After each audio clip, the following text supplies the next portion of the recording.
Hi, everyone. I'm Ashley McManus, Senior Director of Global Marketing at SmartEye. Welcome to the Human-Centric AI podcast, where each episode we feature thought leaders doing cutting-edge work in the AI space. A little bit about us. SmartEye is the global leader in human insight AI, technology that understands, supports, and predicts human behavior in complex environments, bridging the gap between humans and machines for a safe and sustainable future. We have a special episode today featuring SmartEye Deputy CEO, Dr. Rana Al-Khalyoubi, formerly co-founder and CEO of Affectiva, speaking with Leila Meydan. Leila is a socially minded entrepreneur who puts technology at the service of economic mobility. With expertise in digital transformation, she launched Femme Fierce in 2019 to elevate businesses founded by female entrepreneurs using technology as a catalyst. In 2020, she founded Innerskiller, a startup revolutionizing the transition between education and work for young people.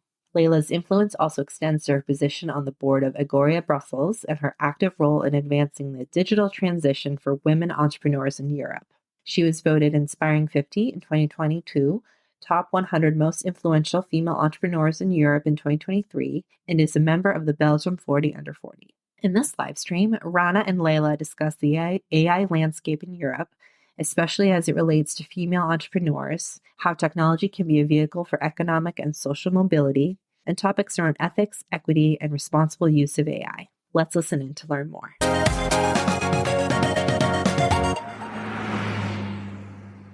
Welcome, everybody. If you don't know me, I'm Rana Al-Khalyoubi. It's great to see everyone.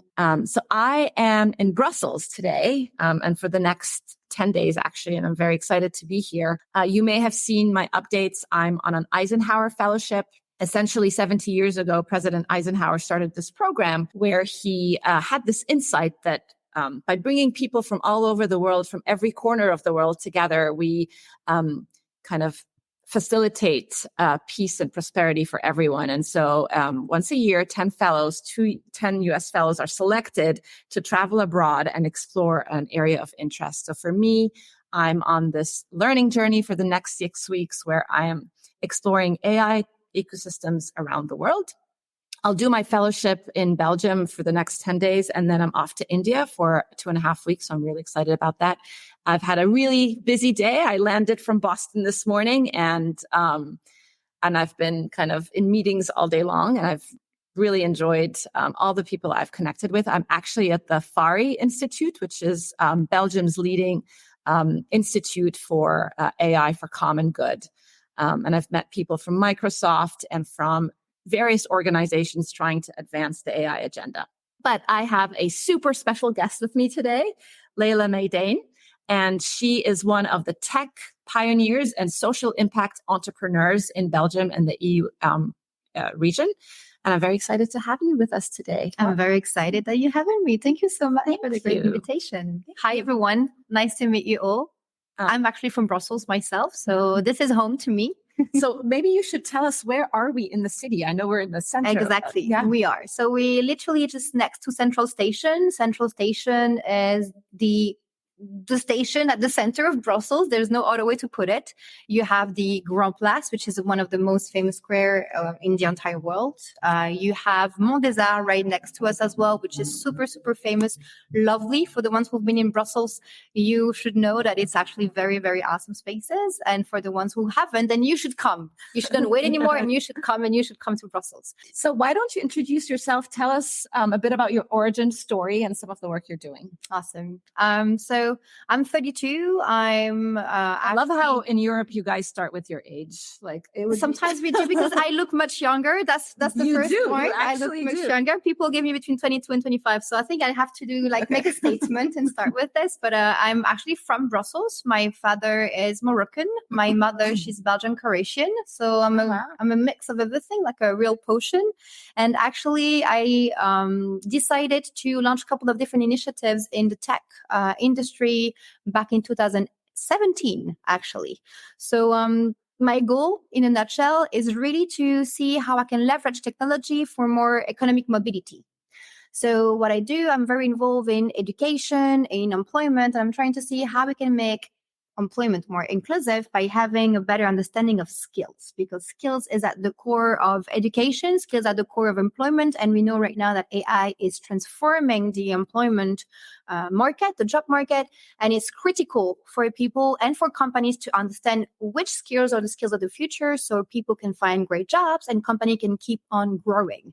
So my goal is to actually connect these two, make sure that we have more understanding, more common ground as well. So we can reinforce fairer hiring processes on one end, and we can also make sure that people understand better their skill set to have the right career for themselves and limit the burnout, the reconversion that we know, and all these stories where a lot of people are not finding their purpose anymore. So it's pretty much what I'm trying to do through different projects that we can talk about a bit later. So one of the things that I think we have in common is our passionate about the application of technology for social and economic mobility. I come from a very middle-class family in Egypt. And for me, having this career in technology has really allowed me to progress kind of socially and economically. And I feel very grateful and fortunate that I had this opportunity. So can you share a little bit about some of the programs and initiatives that you're doing that's allowing people to get access to these career paths, I guess? Sure. So there's two personas that thing. There's two target audience that I really go for right now. It's the female entrepreneurs. Mm-hmm. So what I'm trying to do there is to see how we can involve technology in the project so they become more attractive for investors. They actually gain more visibility. They gain more clients. They have a better networking experience as well online. So the objective for me is not only to say use digital tools, but see how you can truly incorporate technology at the core of your project to make it more attractive and more sustainable as well in the long run. So that's the first thing. It's called Femme Fière, which is actually fierce woman in English. I love it. We love fierce women. Why making it complicated? We can make it simple. We're a woman, we're fierce, and I really believe that technology is like the we say it in French like le catalyseur. So it's like it has Catalyst. it has this goal of being a catalyst. And I really believe that if we want to give more autonomy to women, technology is the right way to start. So that's the first public that I'm really dedicated to is female entrepreneurs, my fellow female entrepreneurs.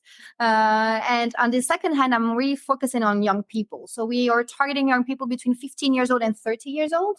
And we start with first career orientation, making sure that they understand their skill set, they understand their skill gap, and they see what kind of career actually is more not made for them, but the kind of career where they feel more fulfilled, where they will have less effort to put in because it's more natural for them, where they have a lot of affinities with these careers as well. And then we design some kind of a training path for them, personalized training path with mentors. So then at the end of this program, they can actually find different jobs within the companies that partner up with us.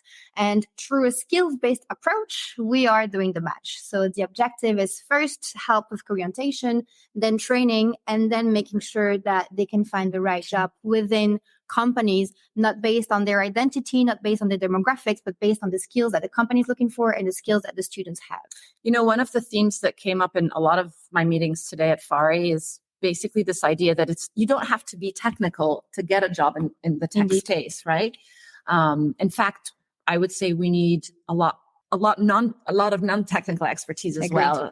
So I'm curious, what are you seeing? Are you kind of nudging people in the technical direction, or are you also demonstrating paths that are, in product management or customer success or customer service? Or it's a great question. I think time right now is not on our side. So it wouldn't make sense for me to only push for technological jobs. First, because the path to that is actually quite long and it requires a degree. If you want to become an engineer, you need a degree, which is not the case if you want to actually become more on a business side, like someone in the customer support service, in the analysis standing point, or in many other areas around the technical aspects. And second, I think that businesses do not only require technical people, as you said. Businesses also require a lot of business people who understand the technical challenge, but are able to explain it for business purposes and understand the business constraints. Because at the end of the day, technology is just there to serve the business, to serve people, and not the other way around. So we need to have some kind of speed that needs to be taken into account, because we really are going through this talent war. We can talk about it, because I don't really believe in this talent war. I believe in the skills war, but not the talent war. Say more. So say more about that. We have enough people. And I believe that people have a unique talent. It's just that they're not aware about it. They don't know where to find it, and nobody is helping them to find it. But if we're able to actually assess people's skills in a better way, I'm sure we can actually have this transversal view of their skill sets, which are applicable in many different careers and many different jobs. So you're not closed to one career, one job title. You can be a business analyst today. You can be a project manager tomorrow. You can be a UX designer the day after. You can become anything, but you need to have this fundamental understanding and skills of who you are. And we need to focus also on soft skills. We talk a lot about technical skills, but soft skills is what is necessary for any AI to work properly as well. So tell me more about you as well later on, because you've been questioning me. Actually, the soft skills is a great. Oh, can you guys hear the ambulance? We decided where we're gonna be in the middle of the Fari office space. Give us a second. All right, it's gone. All right, great. So soft skills is a great kind of foray into a lot of the work I do. I've spent the last 23 years on this mission to humanize technology before it dehumanizes us, essentially by bringing emotional intelligence to our machines. So if you think about how humans communicate, about only 7% is in the actual words we use. 93% is nonverbal. Your facial, both of us are actually pretty animated and and expressive. So your facial expressions, your voice intonation, your hand gestures, your body posture. So basically what the research and kind of the applications of the research I do is essentially trying to use computer vision and machine learning to quantify these nonverbal signals. And there's a lot of applications of it, everything from autism to making our cars safer, to applying it in mental health and beyond. So, and then I've been doing a lot of investing in AI startups and founders. And one of the things that I'm super passionate about is getting more women, founders and investors in the space, and in the AI space in particular. I really, if you look at the AI companies today, the leading AI companies today, they're all led by very non-diverse, like just white men, right? So indeed. So I think we share that too. Like I would love to, and part of my fellowship is to kind of explore programs and initiatives that bring women together, and how does one do that, right? How do you do that successfully? Because it's one thing to fund women desperately. It's another, I think, to create a community that's supportive. I agree. Yeah, I agree. And it's something that, for instance, in Femme Fière, we figured it out. So at first I wanted to really give the skills to every woman, thinking that they was looking for autonomy first. Yep. But actually autonomy is not enough. It's also about bringing them together and making sure to find a safe space where they can challenge each other and also learn from one another. So by bringing some kind of shared resources, shared technical resources, they're able to gain so much more than by just exploring by themselves. So I fully agree with you that it's super important to see how different program works and works in the long run, because sometimes we're too focused on the short term as well. And sometimes it can work for 6 months, for a year, but it doesn't mean that it's actually sustainable. So that's also sustainability is something that we're going to talk about, but it's something that should be also at the core values of all of these different programs. That means to fund, for instance. So selfishly, I'm going to ask you this question because I'm curious about it. How did you start this community? How did you find, the women? How did you bring them together? What kind of programming do you do to support them? So Brussels is a bit segregated as well. I know it doesn't sound like it or it looks like it, but in Brussels, we have the north of Brussels and the south of Brussels split with the canal. Sorry. I didn't know that. So here we go. Okay. The south of Brussels, it's much richer, historically speaking. So you have a lot of initiatives in the south of Brussels. You have a lot of universities. You have a lot of programs. We are right now in the south of Brussels. This exists in the south of Brussels. Nothing like this exists in the north of Brussels. So there's a lot of entrepreneurs, people, young people, students, just going around and around in this part of the city where there is not enough initiatives. And it's not that Brussels is big. They can actually travel, but the population is also very splitted. So they don't feel like they belong to these initiatives sometimes in the south of Brussels. Some actually don't care and they will go wherever. But for some, if they don't feel some people can actually share the same stories or background, it's difficult for them to connect, and they feel like they're a bit ashamed to go and ask like, hey, am I allowed to come in? They don't often make the first step.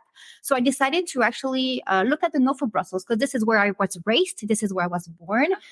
This is where I'm coming from the north of Brussels. I worked in the north of Brussels. I moved houses like 3 or 4 times in the north of Brussels. And I was a bit, I'm skeptical about the type of innovative initiative that we can bring to these people, and stop expecting them to move and adapt, but also finding something for them that are made for them. So it's something that I've done for the community, but it's by the community as well. And yes, in the north of Brussels, you have a lot of people from different origins. So ethnically speaking, we're very diverse, because you're going to have like a lot of women from different part of the city, but different part of the world in general. Yeah. And this is what makes it great as well, is that people can connect through the same values, but from many different backgrounds, many different origins and age. And so we have women from like 17, 18, they just like leave school, leave high school, wants to start their first project. And then we have women of like 56, 57 thinking I'm done with this job. I still have like 7 years left, because in Belgium we have pensions starting at 67. Okay. So they're like, I still have like a couple of years left, and I want to do something that I really enjoy. So I also take these people in. And the thing is, like the partnerships and the collaborations that are happening is just amazing. Like the co-creation is really something that I enjoy. So I was over the weekend, I was in San Francisco for the Eisenhower World Summit, where we brought over like 400 fellows. And the recipient of the Distinguished Service Award was Melinda French Gates. Nice. And in her speech, she shared like 3 important learnings, I guess, for her. The first is, when you're trying to solve a problem for a community, you have to involve the community in the design of the solution. And it feels like you've involved the community early on in how you shaped Femme Fière. So that's awesome. It's important. Otherwise, you solving a problem without really understanding the realities of the people that you're serving. My reality is not your reality. And at the end of the day, I can think as hard as I want. I will never be 100% correct in portraying your reality if I don't ask you the question. Yeah. So I need to ask first. And I think that's the kind of things that we need to do it more and more and more often. So it sounds like you bring these women together, and some of them go off and create projects of their own. Yeah. What are some of your favorite projects? Ooh, interesting. So one of the amazing women that I met, Sua, she is now a filmmaker. And she is traveling the world. She's now in Morocco to do a lot of different type of coverage. Her first documentary was about homeless love stories in New York. Oh, wow. And what she wants is to take an invisible angle that people like just don't care about or leave on the side, like love stories of homeless people. Who thought about this? And she just comes and asks questions about their love life. And you can see like the emotion on their face, like, having someone for, like a first time who actually cared about them. It's just like amazing. So I have another project launched by Valérie, and she wants to build an application for women to help them if they're going through, how do you call this? Like a physical violence at home. Oh, yeah. So it's not always like very, fun project, but it's necessary project at the core. It's projects that men would have never been able to think as hard as, these women have, because I believe at some point technology is also a reflection of what you're going through. And if you never go through something, you will never be able to think about what needs to be done. And the gap in the market is not something that you will see. And now she's building this app and she's striving, and I really wish her the best. By the way, Valérie, if you're there, like, I really wish you the best for your project. But yeah, it's this type of project where at the end of the day, I really feel like there's always a mission. There's always a purpose behind the project. So you have a lot of women like who are working in technology just because they enjoy the technical aspects of technology. But I also meet a lot of women who are really like us, using technology, but for a greater good. Yeah. And I think that's why it's super cool to be here in Fairy as well. Yeah, I agree with that. That also actually came up in our conversation today, because a lot of the times you have like this burning desire to solve a problem, right? It's because it's like painful for you. You see the problem, and so you go out and start a company to solve this problem. But if we have, if we're not inclusive in who gets to create these solutions, we end up with like solving a very specific set of problems and not being representative of all human experiences. So I love that. So we have people from all around the world. Let's see. We've got people from Boston, Saudi Arabia, Madrid, Tashkent, Philippines.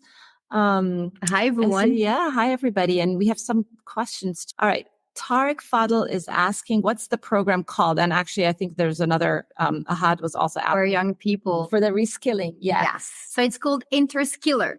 So it's like Interstellar, like the movie, but we actually remove stealth to make it skill. So Interskiller. But we will share all the details with you guys later on. We will. And is it open? Do you have to be in Belgium to participate? You don't. So the application is right now in French and in Dutch. Okay. For the career orientation part, we are still building the mentorship program in different languages. The website is also in French right now because we're trying to serve the French part of the country. But we are not waiting too long to translate in as many languages as we want. So it will come back. It will come very soon, hopefully, in different languages. That's amazing. I actually like Eric's comment. Part of the skill is their background and unique point of view. Do you want to comment? I agree. I fully agree. I think the specificity, your story makes who you are and makes you unique as well. Now, I think at some point, this uniqueness can actually be maybe a burden for you when you look for a job and if you're not part of the majority. I'm going to give you a simple example. I studied in London. When I came back, I just did my bachelor degree. I decided not to do any master degree. I came back, and in Belgium, you need to speak French and Dutch because it's a bilingual country. Actually, German as well, but I'm sorry, guys, I don't speak German at all, but it's French. Do you speak Dutch. French and Dutch? Do you speak Dutch? My Dutch is a bit broken, but I'm working on it. Okay. For the Dutch people who look at me, it's like, don't lie, Leila. Okay. I know, I understand, but it's a bit difficult for me to speak. But I used to speak very good Dutch because I studied Dutch for like 12 years during high school and primary school. But I came back from London with my bachelor degree, and I sent hundreds of CVs, hundreds, and no feedback at all. And no job opportunity, no interview, not even one. And at some point, I started to doubt myself because I thought I had a very interesting experience. I started working. I was 14 years old. So I came back. I was 24. So it was already like 10 years of experience. So it was very normal for me to at least have a call, and get some response, right? Get at least something. Yeah. And I had nothing. And I tried to dig. And what I realized is I don't tick the box. And the boxes are the same everywhere in the Western countries as degree. And most of the time it's master degree. It's not only bachelor degree. Sometimes it's even the fields of your studies that matter. When you're a woman applying in specific industries, engineering, technology, etc., sometimes it can also be a burden when you apply. I'm lucky my face doesn't look Arabic, but it's also a big deal. My name is Leila, and yes, if I was wearing the hijab, if I was if I had like a stronger, like darker hair, etc., it would have been also an issue. So all of these different criteria, they just keep on adding on, which forbids me to get to the first stage. I'm sure that all of these people for the interview or during the interview, if they would have met me, they might have hired me. But my issue is that you don't have the chance to be seen. Right. And your CV is not a good representation of who you are. So how do we make this difference? That's why, for instance, in our application process, everything is done anonymously. Oh, wow. I don't want to have your face. I don't want to have your name. I don't care. Your school. Nope. All I want is your skill set. I don't want to have your degree. I want to have your experience. I want to have your skill set. And then all of the things that you will come with your unique point of view, I will get to learn through the interview. But I don't want to have this because all of us human beings, we are biased. Yes, when I'm going to be in an interview, I'm also going to have some affinity bias where maybe I will hire someone who's not the right person, but match with my personality. What do we do? And these kind of questions, I think we need to start really thinking and talking about it, because we don't talk enough about, what are the consequences of this unique background and point of view that you can bring. It can be an opportunity, but it can also create barriers in your career. Yeah. Maybe something that you went through as well. Yeah, absolutely. And I mean, I think we see that all the time. And it's this idea of the more inclusive and diverse your team is, the better the end product will be. But it's hard, right? Because there's this kind of unconscious bias towards hiring people who look like you or have a certain background. So we absolutely need to combat that. And then I think actually as we design AI in particular, bias is a huge issue. So, so how do you mitigate it? I'm losing my voice, guys. I've been talking all day long.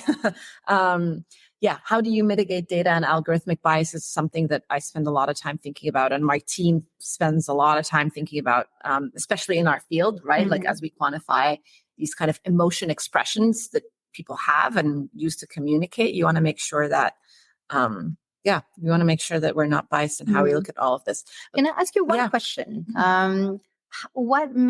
What made you want to start in tech, or what got you interested? Does it come from your family? Is it something that you discovered on your own? Tell us, not me, but tell us more about it. Yeah, so we have a North African connection because I'm originally from Egypt, but my parents, it's a cute story. I'll actually share it.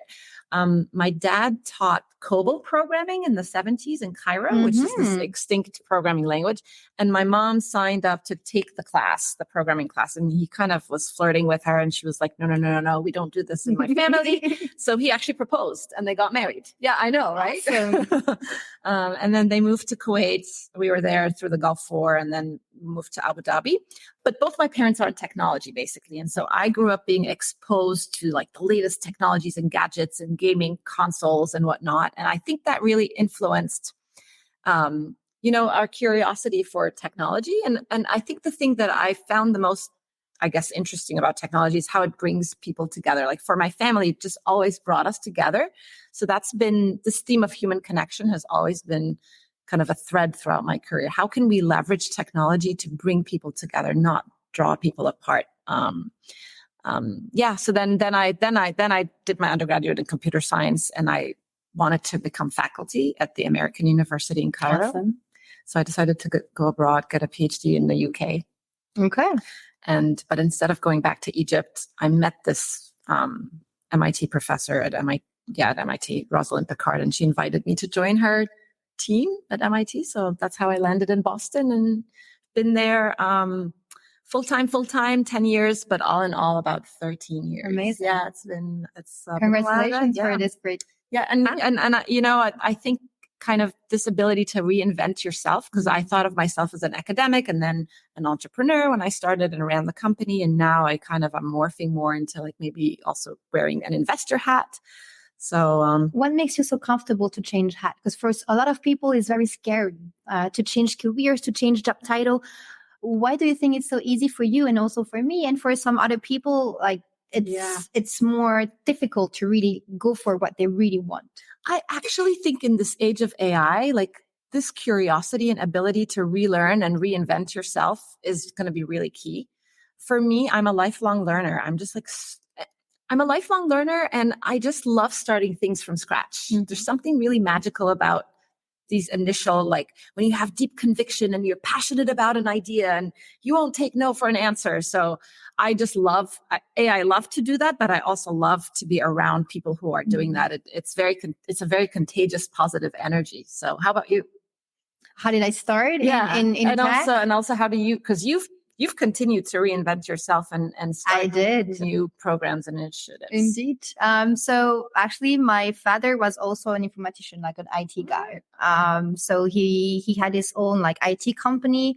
So when I was a kid, like you have pictures of me, I was like, I think like 2 years old, and I'm at computer, like, like with my mouth open, just like, like a kid, Awesome. So yeah, I was also a bit geeky when I was a child. And then situation at home got a bit complex. Let me just say it like this. So at some point, my mom was very reliant on me to be active in the house. So I was rewarded for my health and not for the fun and the curiosity that I could have in technology. So at some time when you keep on receiving rewards in one thing that you do, you will do more and more of that thing and less of that thing. So at some point I completely lost track of technology, and I found it back at 20 at university in London. And it was a pure hazard. Like it was just not planned at all. And I just digged again, and I was like, okay, I missed this. And yeah, this is how it got me started.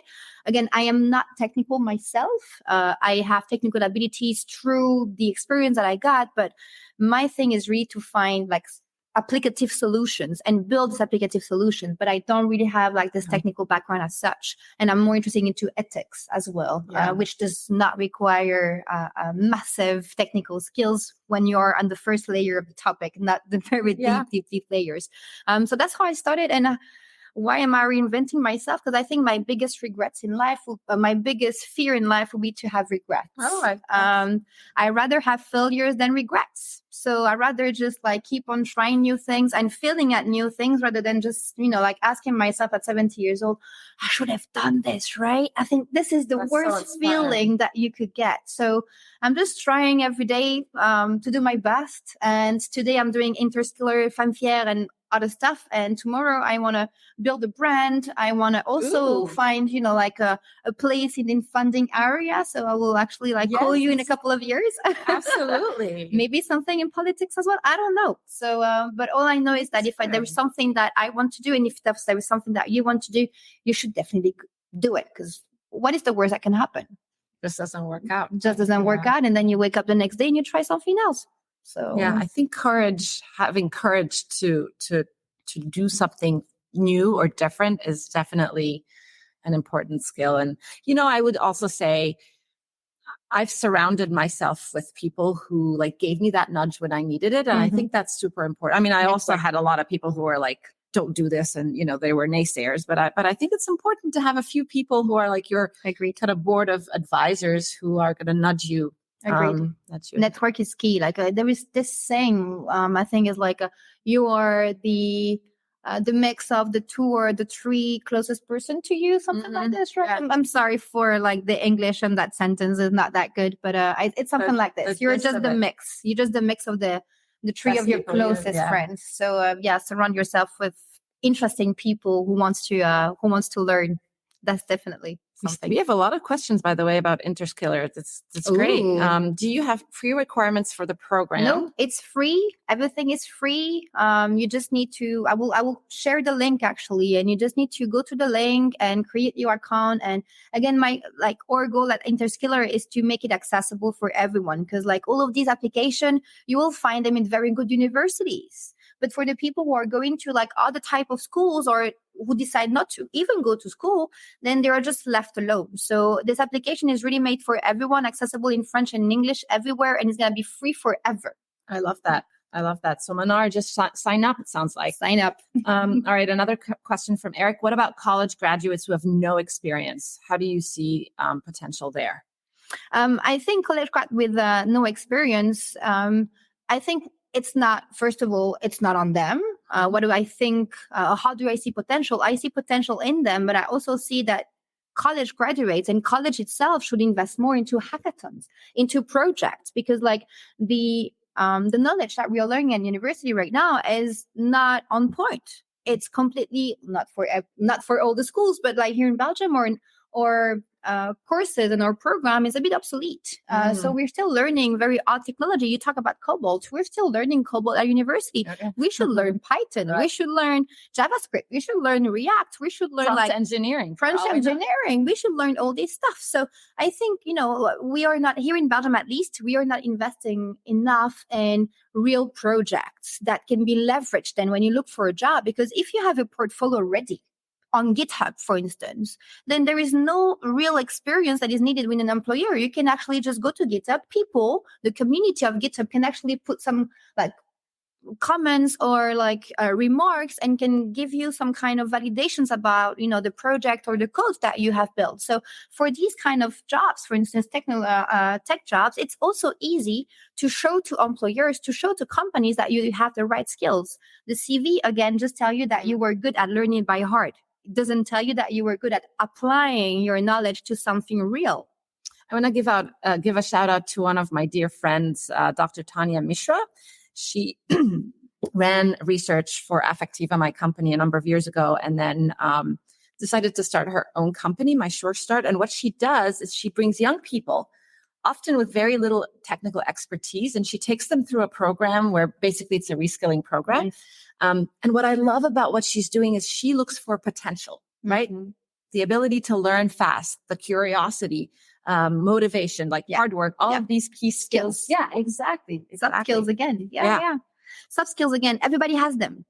You might not be the best leader, but you might be the best communicator. You might not know how to negotiate, but you might be a good leader, or you might actually have a lot of empathy. Or so all of these skills, it's not something that people value. At university, somebody told you, like a teacher told you, like, oh, I really value your empathy. It's not something that you will find in your notes, but it's something that it's key to all of the roles that we are right now seeing, and the new roles that are going to come up on the market. How do you quantify, how do you suss that out when, an applicant signs up? Say I sign up tomorrow to Interskiller. How do you know, where do I fare on these different? Is that the so this is my sauce? R&D. That's the secret sauce. Okay. No, but actually, there is nothing scientific about like psychometric tests. So I really believe in psychometric. I think it has also like downsides, obviously, but it's something that has been proven reliable to some extent. So it's not like 100% scientific proof. But still, based on how you answer questions, based on how you interact, based on, because also you have some kind of timer as well to make sure that you're not looking at information on Google, et cetera, because then you're cheating. But yeah, if you're very much yourself when you answer the question, then your true natural talents will just show. And it's just a matter of understanding where these talents are applied in the job market and where could it fit. Yeah. So I'm interested in the US. What do you see when it comes to like inclusive employment? Do you see a lot of different initiatives, not only on upskilling? Because I know there's a lot of things that is being done on training, and training is really key to make sure that we have enough skilled people to cover all the new vacancies that are going to be that are up right now and will actually be launched soon. But how do you see it from Boston or from like a more global perspective, US perspective?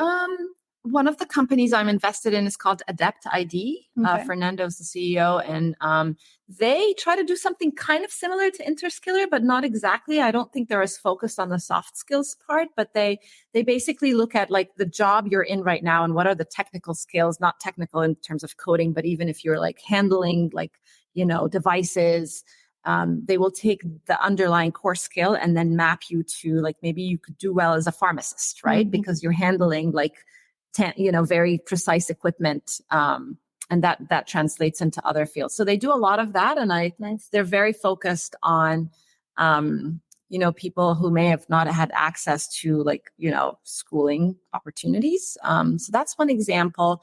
I mean, the work Tanya is doing with youth and youth inclusion is really powerful. I think that's a great way. And on a state level, is there any angle or any?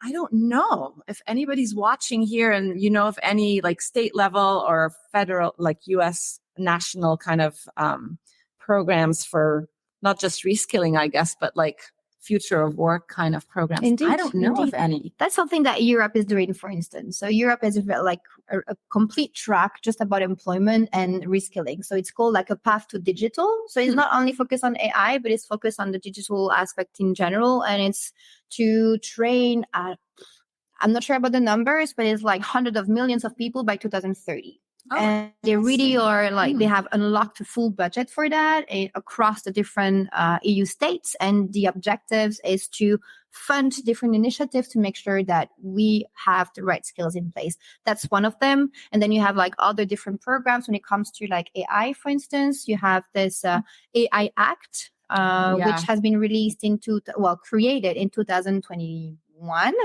and is right now trying to pass legislation and have a common agreement for all of these countries before the end of this year. And in that act, you have a lot of aspects when it comes to like also employment, like diversity and inclusion, transparency, safety, like all of this. So it's not only about reskilling, but it's also about ensuring that we are really leveraging people for what they can bring to the companies, and not only about the skills, but also about like the educational path, the potential, as someone told us before, and all of different criteria. But it's a great focus. It's a great program. So I'm just wondering if there is something. There might be. I'm not similar. Aware of any, but I'm sure. I mean, I would expect there to be, but I don't know of any like flagship program that's doing that. I mean, one of the things that I'm already learning by being here is how the EU is so ahead of the game when it comes to regulation. compared to the United States. Indeed, but we are famous for that. You guys are famous for innovation. We are famous for regulation. Like you innovate and we say stop. Yeah, but I have a number of meetings with the commissioners who are drafting the AI Act. There's a complete section about emotion recognition technology. Indeed. It's mostly focused about the application of emotion AI and surveillance, which I totally agree needs to be regulated. So, I'm not particularly worried for our company or our applications, but I'm curious. But yeah, like maybe let's spend a few minutes talking about like ethics and responsible AI. And also the tension, because we talked about that just before we went live, between doing this intentionally and thoughtfully and regulating it versus being able to innovate.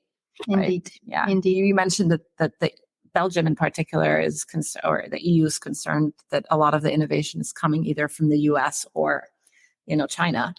Yep, indeed. And we don't really know how to feel about it, to be completely transparent, because as much as we have a lot of alliances and a lot of collaboration and partnerships, we do not have the same values at core. We Europeans have different values. And for us, freedom means something else. That's something that I learned when I was in the US, we still have like common grounds and foundation, but we are still different. Yeah. And it's dangerous for us to completely rely on technologies that we have no regards on. We just receive them and we need to use them, and it's like a black box AI where you don't really know what's happening, but we are still using in banks right now for credit scoring. We are using for employment. We are using in health. We are using it in so many different aspects of your life. At some point, we also want to see how we can be competitive in that aspect. And it's going to be a challenge because we are very, very late. Yeah. What does the innovation landscape look like here? Ooh, in terms of AI? Yeah, in terms of AI. I don't have the full picture because I mean, European is like, it's so many states. Yeah. So I don't have like a real view on everything. A lot of different people are focused on different industries. In Belgium, the main industry for us is healthcare. Yeah. So you do have a lot of different initiatives on healthcare. We do have GSK in Belgium. We have Solvay in Belgium. We have UCB.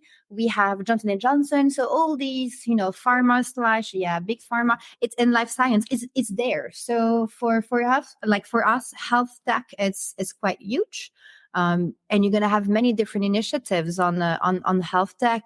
You also have some initiatives, I believe, on the ecological aspect of sustainability. Sustainability, and even for healthcare. So you do have, I forgot the name. I need to find out. So give me a couple of seconds. Okay. I will remember. But it's EcoSterial. Okay. So what they do is like the first company that recycle medical appliances or medical stuff and recreate completely new products and send it all over the world.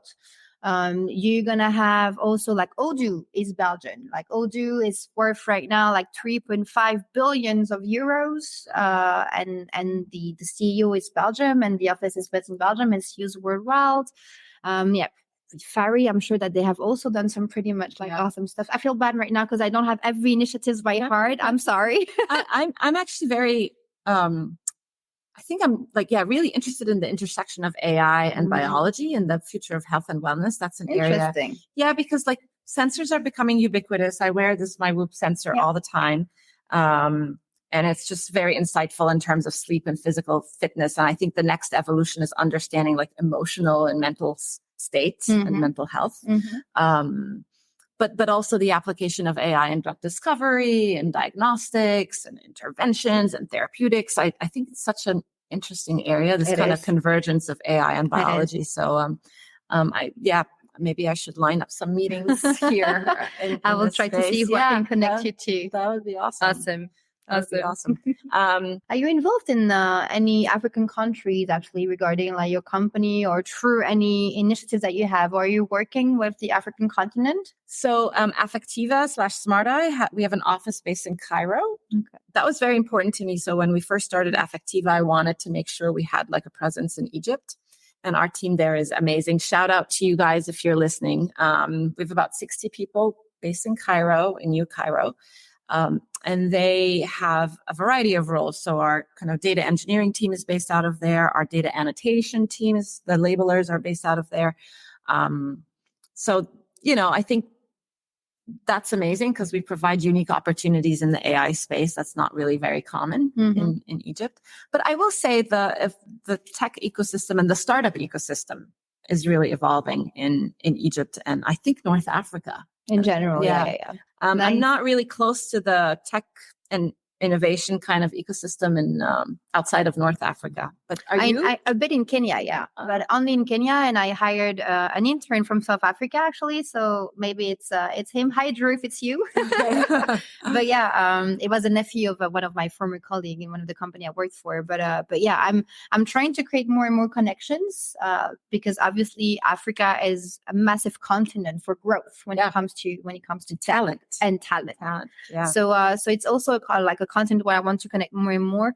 But it's true that, it's been difficult to travel with COVID. So I'm trying to bring more people together, but I haven't had the chance yet to really go forward and build initiatives there. So hopefully we're coming soon in Ethiopia, in Ghana, in Tanzania, in Egypt, in Morocco, and on all of these countries. I met a lot of Eisenhower Fellows over the weekend in San Francisco who are from Africa and doing amazing stuff. There was a woman in Kenya using technology to track missing children, abducted children, and there's a lot of things.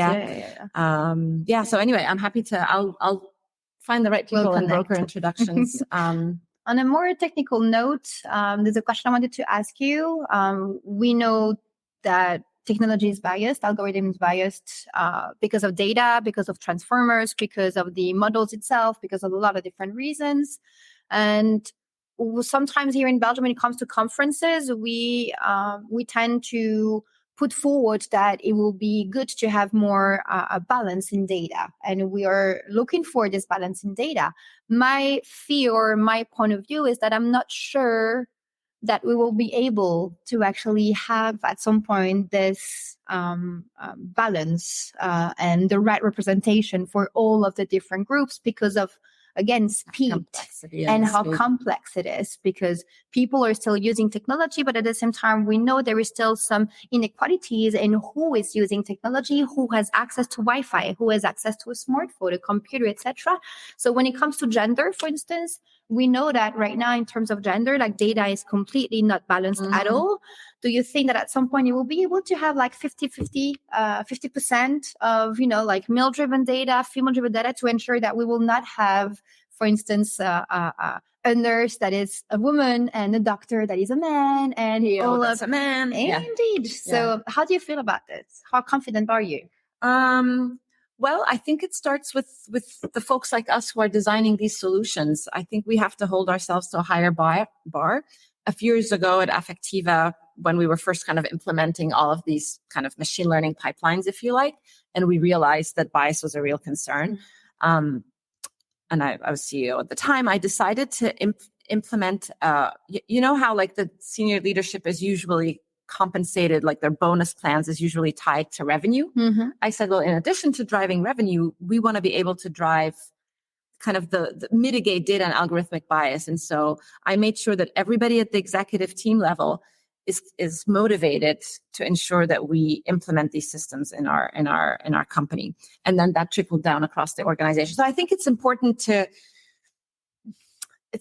for leaders, tech leaders, business leaders to really prioritize that and be very intentional about it. Because, as a small startup, for example, you're always at the mercy of the next milestone, the next deadline, and it's stressful and you don't have a lot of time. It's so easy to forget about the balance of the data, unless basically you prioritize that.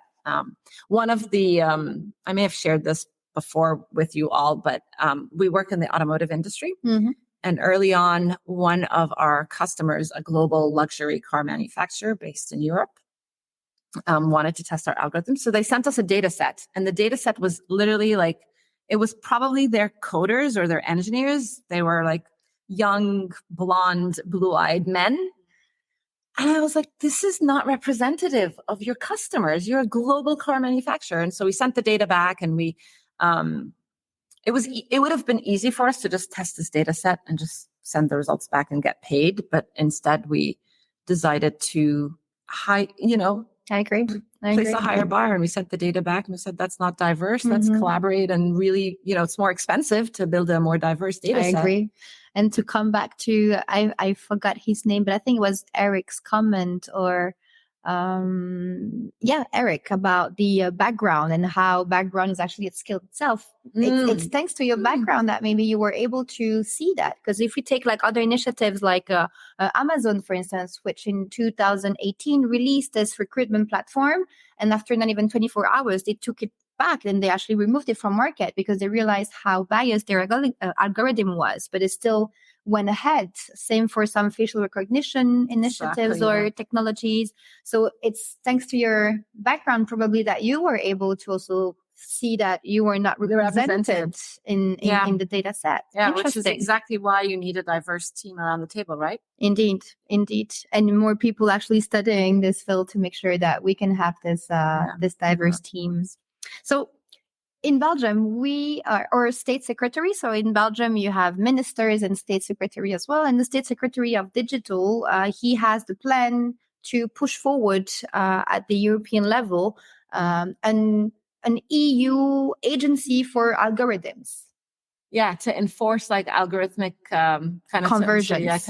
How do you feel about this convergence of the different technologies that are out there? Indeed. But it's only for EU again. Yeah.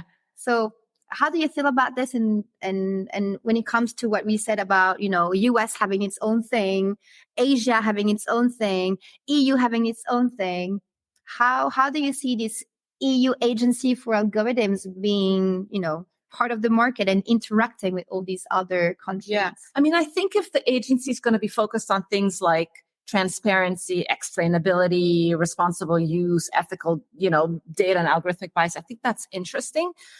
But I wonder if it stifles innovation. You want to be able to encourage, young people or, not young in age, but like people who are like excited to build these technologies to go out there and prototype and get stuff out there.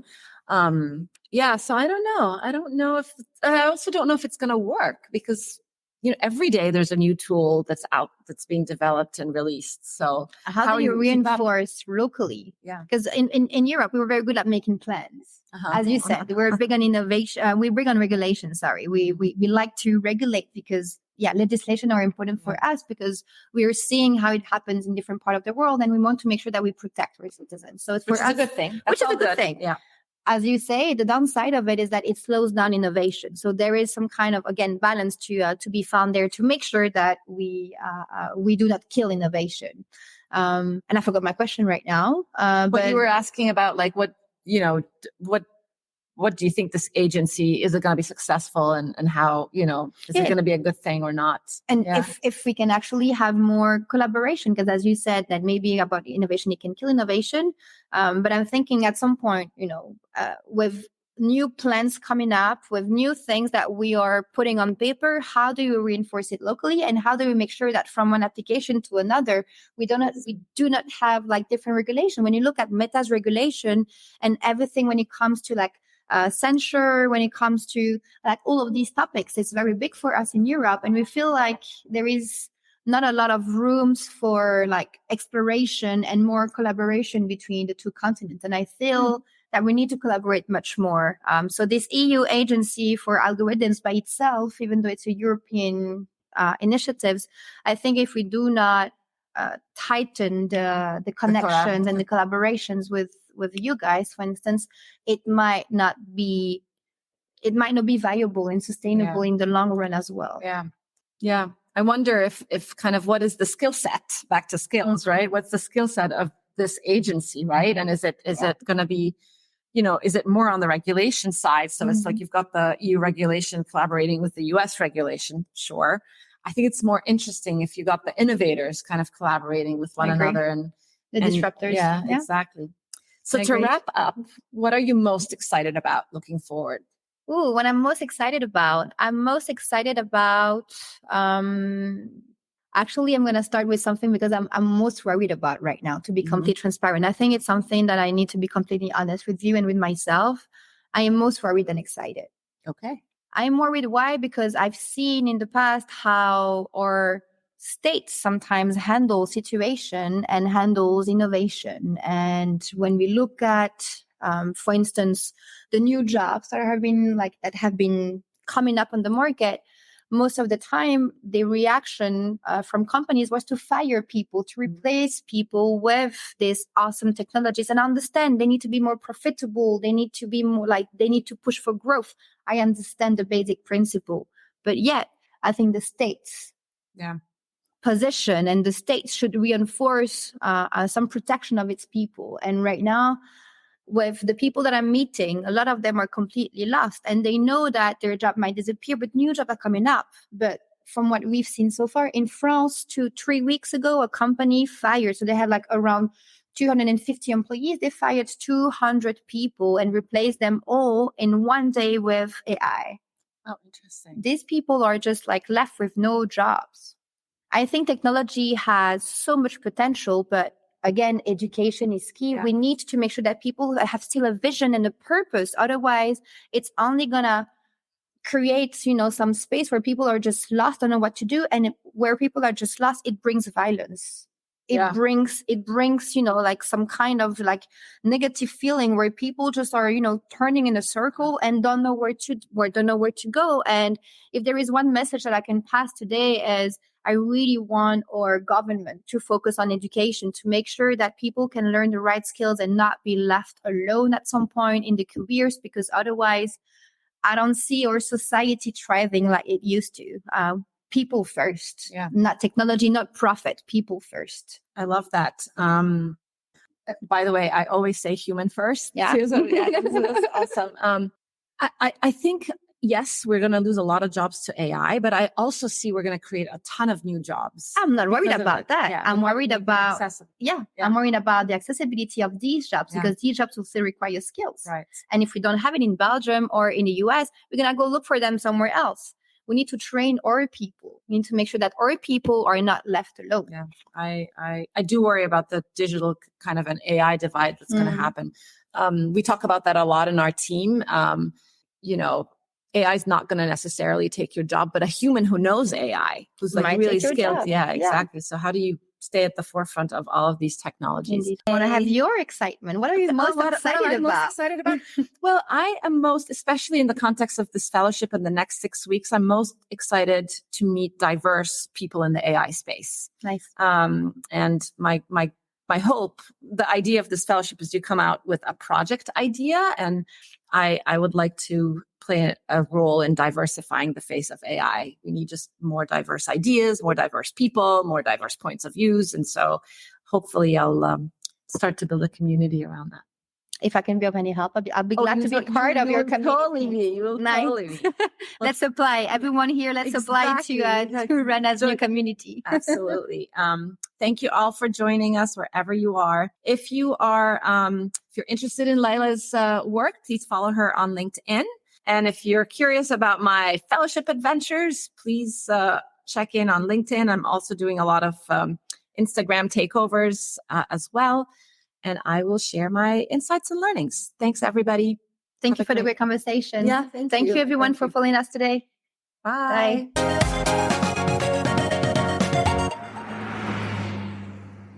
With AI transforming every aspect of our lives, our economies, and the fabric of society, it also presents incredible potential to elevate humanity. But for that to be true, more diverse people have to be involved and be a part of this amazing future, not just as consumers of it, but as creators of it.